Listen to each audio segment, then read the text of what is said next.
Hi, I'm Virginia Spielman. I'm the Associate Director here at Star Institute for SPD in Colorado.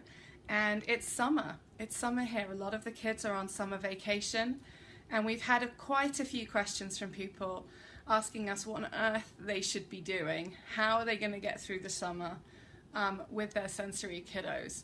And so that's what we're going to talk about today. And to celebrate, we have put a free webinar onto our platform SPD University, which is called SPD and Summer Fun, and the link is in the comments below. So if this is of interest to you, there you go, there's a resource that we wanted to give you to help you out this summer.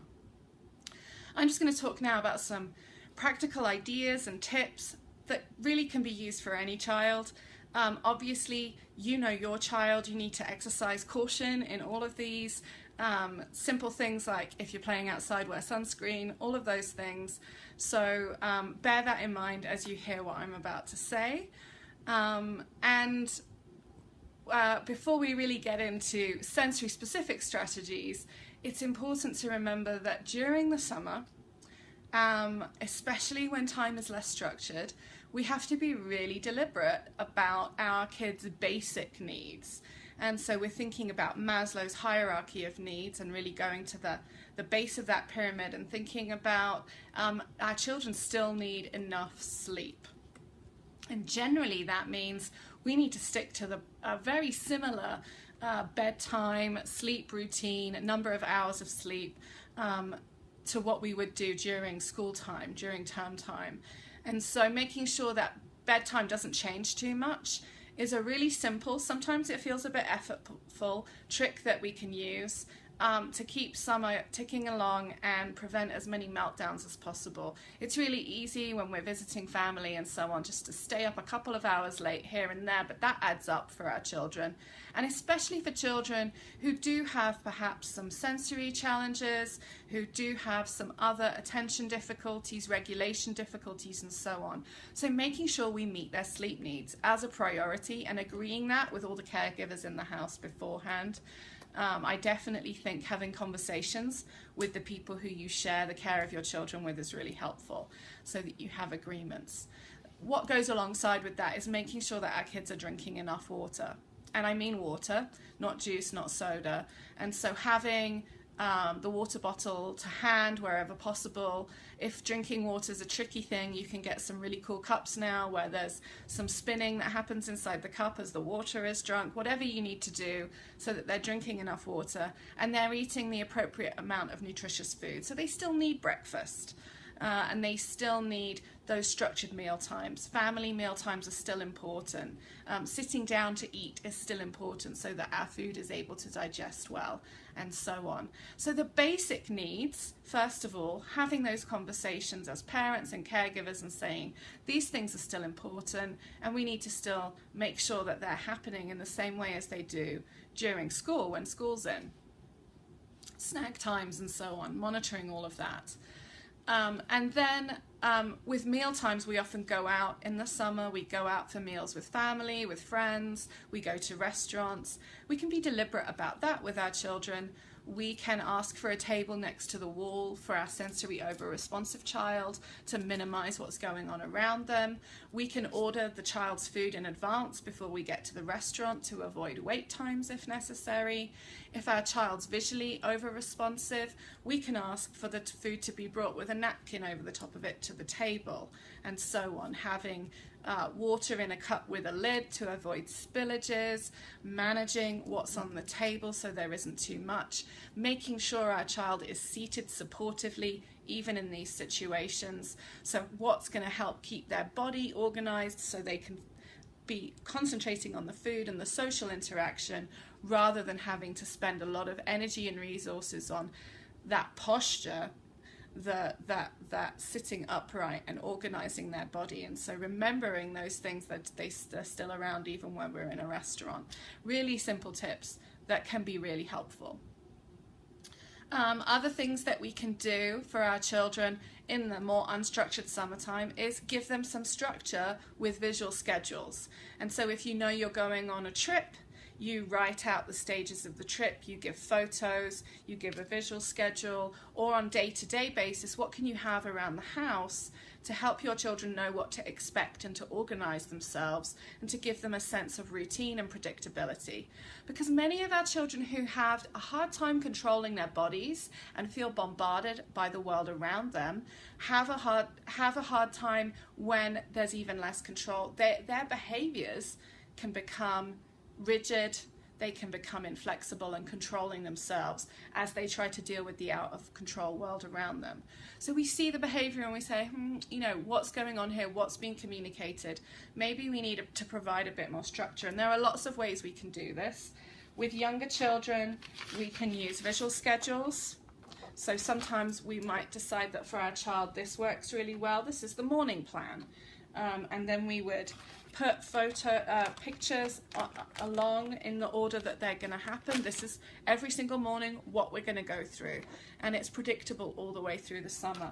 We might decide a visual schedule that goes this way is better for a child, from left to right, or right to left, depending on your culture. We might be able to give something visually more overwhelming, but a child that can cope with this would be appropriate. Just think about the amount of overwhelm. But you know, this is a lot of stuff going on, and we check it off as it happens. And then even older children, if you have somewhere in the house where you can write, in my house we have some chalkboard contact paper on the fridge. So we've stuck that onto the fridge, and then we write out what's expected for the week or the day, depending on what's going on, so that, again, there's some predictability. So we might be writing on Monday we're doing this, on Tuesday we're doing this, or we might be saying every day we have some expectations.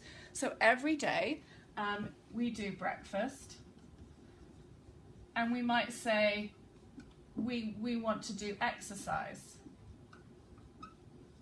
So and my children know what that means. It means 60 minutes of movement. And for one of my children, that's easier than the other. We might say, be outside.